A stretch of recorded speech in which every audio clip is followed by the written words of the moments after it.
Walk into any busy restaurant district in Chongqing, Chengdu, or Changsha on a Friday night, and the air itself feels active. It is thick with the scent of roasted rapeseed oil, fermented broad bean paste, garlic, and the sharp, nasal sting of dried red chilies. You will see tables of people gathered around boiling cauldrons of bright red broth, their faces flushed, beads of sweat rolling down their temples, their tongues tingling with a heat that borderlines physical pain. Yet they keep eating. In modern China, spicy food is not just a preference, it is a national obsession. Millions of tons of chili peppers are consumed every year, forming the backbone of what is arguably the most popular flavor profile in the country. But here is the historical paradox. 500 years ago, there was not a single chili pepper in all of China. The chili pepper is not native to Asia.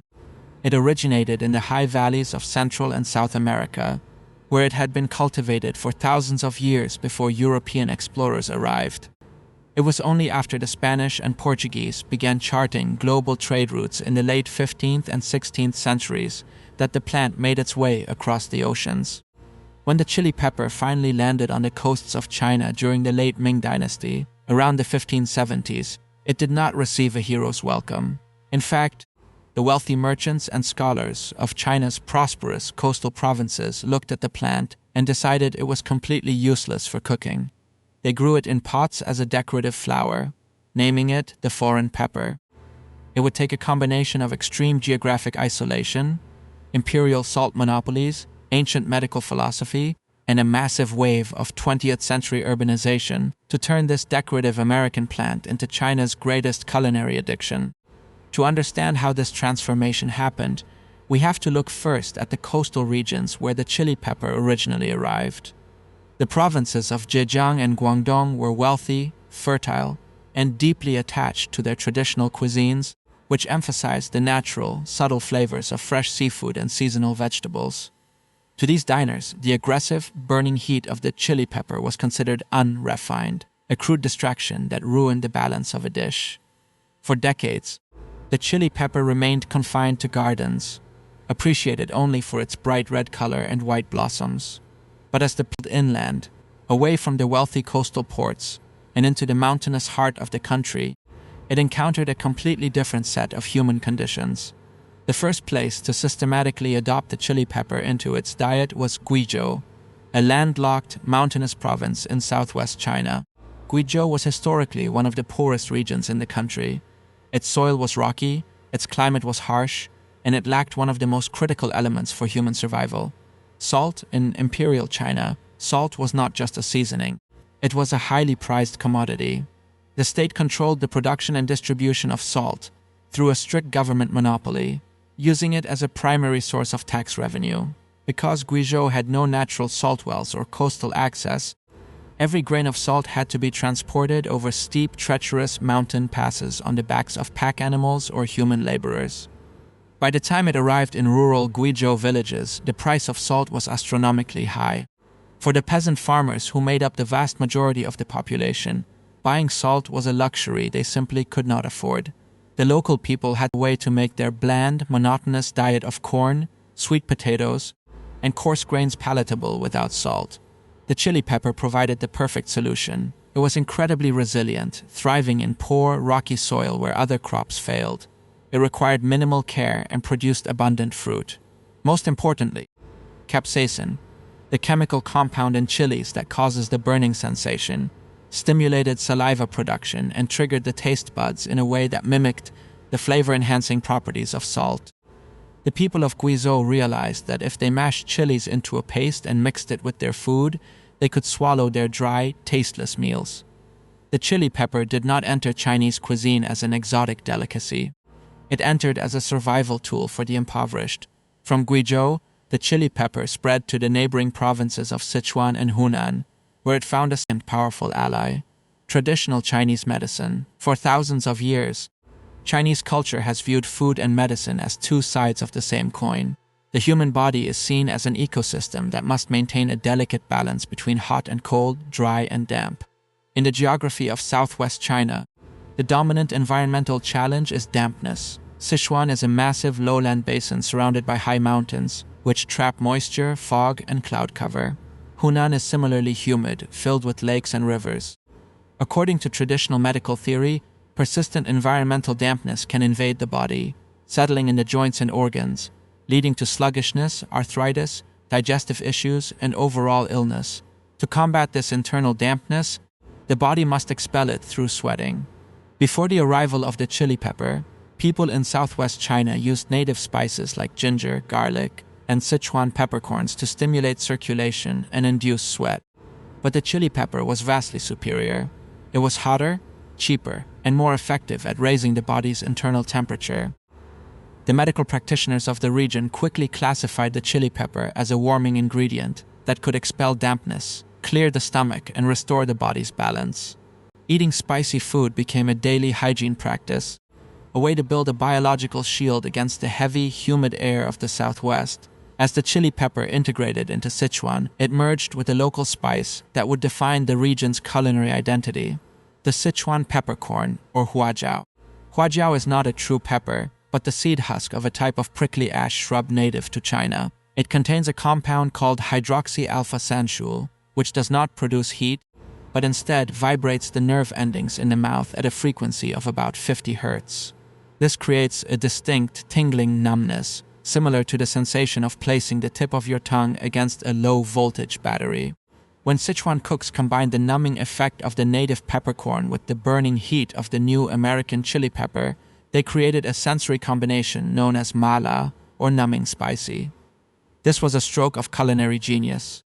On a biological level, the numbing effect of the Sichuan peppercorn temporarily desensitizes the pain receptors in the mouth, allowing diners to tolerate far higher levels of chili than they otherwise could. It creates a dynamic contrast where the mouth is simultaneously set on fire and cooled down, turning the act of eating into a complex, multi-layered experience. For centuries, this intense love for spicy food remained a regional characteristic, defining the cultures of southwest China, while the rest of the country looked on with curiosity or mild distaste. The northern provinces preferred wheat noodles and savory bean pastes. The eastern provinces stuck to sweet, delicate seafood, and the south remained loyal to clean, light flavors. But in the late 20th century, everything changed. China entered a period of rapid economic reform and unprecedented urbanization. Between 1980 and 2010, hundreds of millions of rural workers left their villages in the inland provinces to seek employment in the booming factory towns and construction sites of coastal cities like Shenzhen, Guangzhou, and Shanghai. This was the largest human migration in history, and as these workers moved, they did not leave their culinary habits behind. They brought their chilies. For these migrant workers, spicy food was a connection to home, but it was also highly practical. In the early days of their migration, they lived in crowded dormitories and worked long, grueling hours for low wages. The food available to them had to be cheap. Spicy food was incredibly economical to prepare. A heavy dose of chili paste, garlic, and oil could mask the taste of low-quality vegetables, cheap cuts of meat, or ingredients that were no longer fresh. It made cheap food taste exciting and satisfying.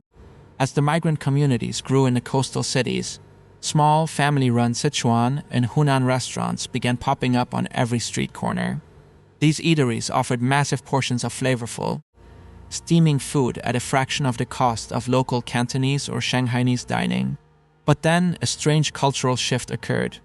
The local urban middle class, and particularly the younger generation of city dwellers, started frequenting these spicy restaurants. What began as the food of the rural working class suddenly became the coolest, most fashionable culinary trend in China's wealthiest cities. To understand why wealthy urbanites fell in love with spicy food, we have to look at the biology of capsaicin. When you eat a chili pepper, the capsaicin molecules bind to pain receptors in your mouth called TRPV1, which normally detect physical heat. The brain is tricked into believing that the mouth is literally on fire, even though no physical damage is occurring. In response to this apparent emergency, the brain releases a rush of endorphins and dopamine, the body's natural painkillers and pleasure chemicals, to soothe the pain. This creates a mild, natural high, a feeling of euphoria and relaxation that sets in as the initial burn begins to fade. In the high-pressure, competitive environment of modern Chinese cities, where young professionals work grueling schedules, spicy food became a form of cheap, legal, and instant stress relief. It was a sensory shock that forced them out of their heads and into the present moment. You cannot worry about your mortgage or your career advancement when your mouth is vibrating at 50 hertz and your brain is flooded with endorphins. This biological addiction was paired with a massive shift in how people socialized. The rise of spicy food coincided with the explosion of hot pot culture. Hot pot is the ultimate communal dining experience.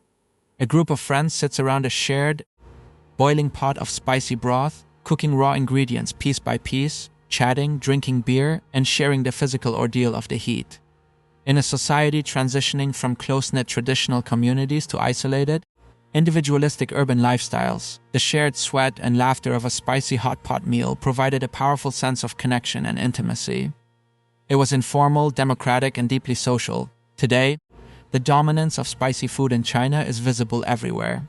It has colonized the snack aisles of supermarkets, where you can find spicy potato chips, spicy rabbit heads, and spicy duck necks. It has conquered the fast food industry, with global chains like KFC and McDonald's offering menu items specifically tailored to the Chinese palate, such as spicy chicken burgers and chili-infused ice cream. Even regions historically resistant to spice, like Guangdong, have seen a massive proliferation of spicy hot pot and dry pot chains. What began 500 years ago as a foreign ornamental flower has become the defining flavor of modern China. The journey of the chili pepper is a testament to the adaptability of Chinese culture.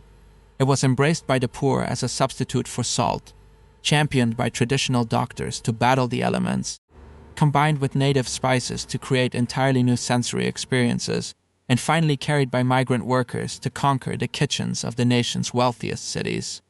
The Chinese addiction to spicy food is not a simple genetic preference. It is a story written in the geography of the Southwest basins, the economics of the imperial salt tax, and the frantic, high-stress energy of the modern Chinese economic miracle. The heat that burns on millions of tongues tonight is the flavor of survival, adaptation, and shared human